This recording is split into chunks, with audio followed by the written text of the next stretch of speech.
Willie D. Live. What's up, family?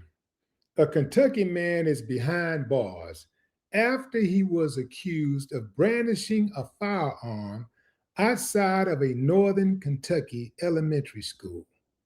This happened on Saturday, fam. Now, why would a man pull out a gun at an elementary school? I mean, was that an active shooter? Did the resource officer rough his son up?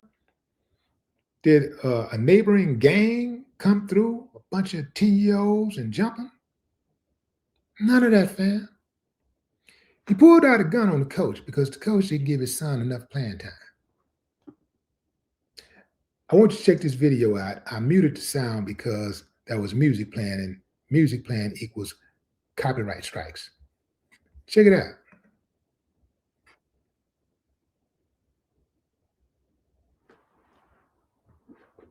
Look at this fool. Look at this fool.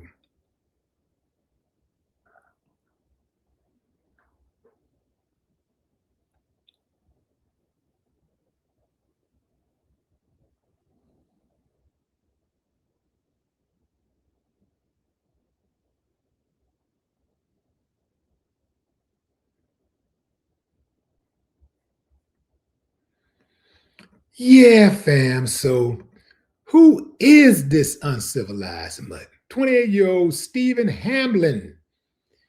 That's him. Dad of the year. He's in the running for Dad of the year.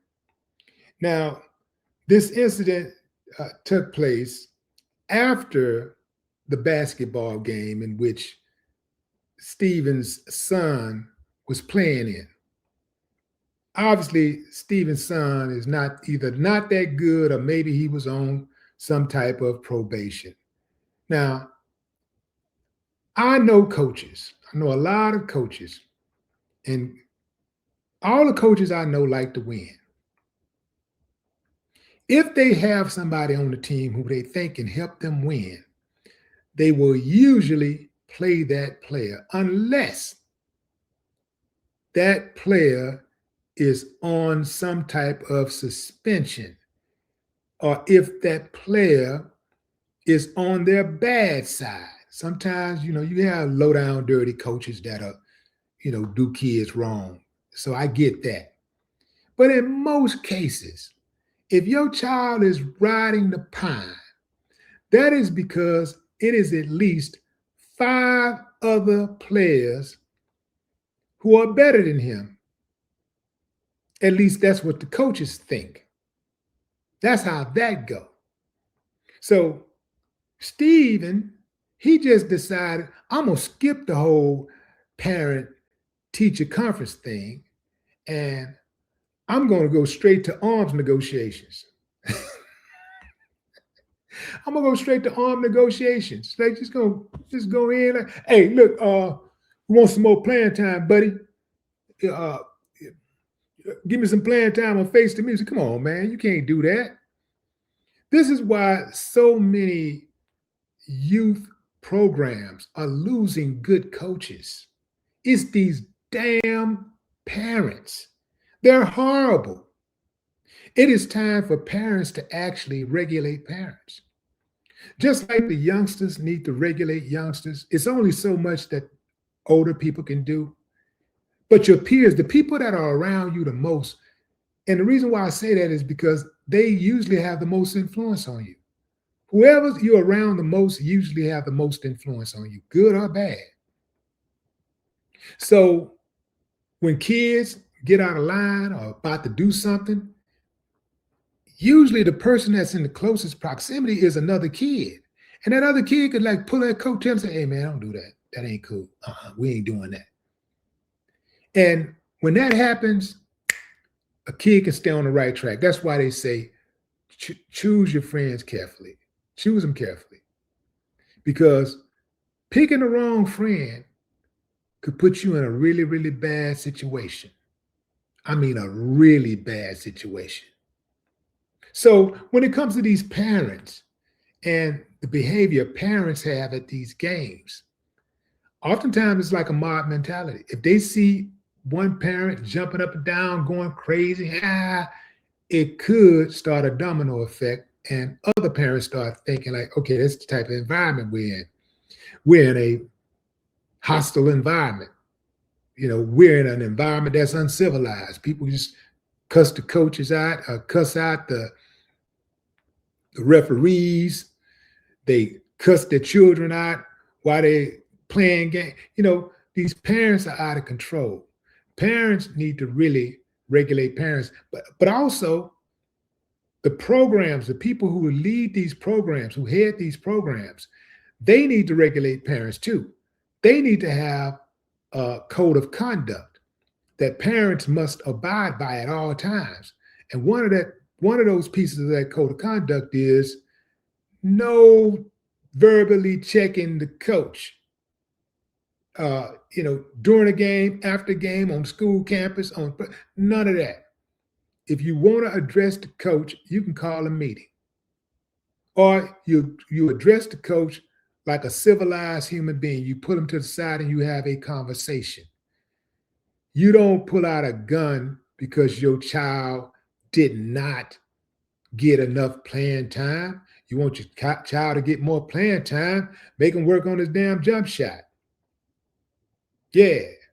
Instead of sitting around with your buddies, popping beers, go out there on the basketball court and work on your free throws. Work on your ball handling skills. Tell your boy to work on his defense. That's how you do that. This fool is arguing with the coach. They get separated. Now, once they got separated, that should have been enough time for him to think it over and like, okay, people are separating us. This must not be a good idea. So let me calm down. No, he go and get a gun and come back. Now we gotta kill some. You damn fool. 28 years old. Yeah, he still ain't got it. He got a few more years before he catches snap, if he's going to catch his snap. Those 20s for a hothead are volatile years. If you can get past those 20s, if you're hot-headed and you can get past those 20s, you might make it. Because typically, if you're hot-headed and you're in those 20s, you still you don't really have a lot of responsibilities.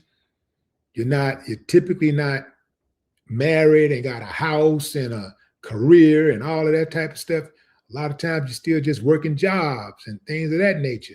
So you don't really think long-term about the decisions that you make. His son damn sure ain't finna get no playing time now. If I was the coach, not only would his son not get playing time, but his son ain't playing, period. Oh yeah, he getting kicked off the team. He's absolutely getting kicked off the team. Ain't no doubt about it. No ifs, ands, or buts about it. I'm kicking him smooth off the team. I'm going to share what the school had to say about all of this. Here's what the school said. Walton-Verona Independent School District Administration is grateful to report that a potential safety concern was quickly and safely resolved following an athletic event on our elementary school campus. Following the conclusion of a game, a verbal dispute occurred in the parking lot involving individuals from the visiting team's community. During the encounter, a bystander observed an individual brandishing a weapon. The individual involved was taken into police custody and is facing multiple charges.